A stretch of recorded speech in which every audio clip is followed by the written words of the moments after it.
Welcome back to our channel, where today we're diving deep into the durability of the latest tech sensation, the Samsung Galaxy S24. With a sleek design and top-tier features, it's a device that's caught everyone's eye. But the question on everyone's mind is, how tough is it really? Let's break down the results from various tech YouTubers and publications to see if this phone can withstand the rigors of daily use. First up, the scratch test. The Galaxy S24's display is fortified with Gorilla Glass Victus 2, renowned for its scratch resistance. In tests, it's shrugged off scratches from sharp objects like keys and coins with ease, keeping the screen pristine even in the most challenging situations. Next, we move on to the drop test.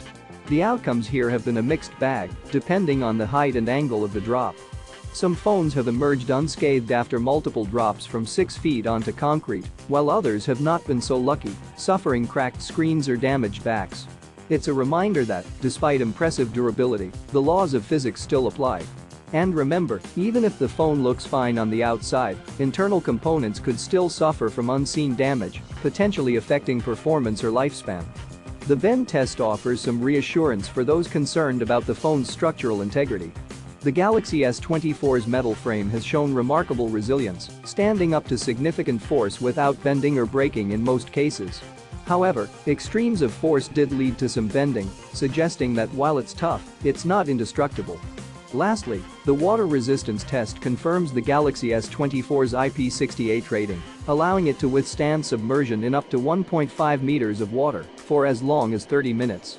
But caution is advised against taking it for a swim or exposing it to saltwater, as those conditions are beyond what the certification guarantees. In conclusion, the Samsung Galaxy S24 has proven itself to be a durable device, capable of handling everyday mishaps. However, no phone is without its limits, and it's always wise to use a case and take precautions to protect your investment. Stay tuned for more tech reviews and insights, and don't forget to like and subscribe for the latest updates.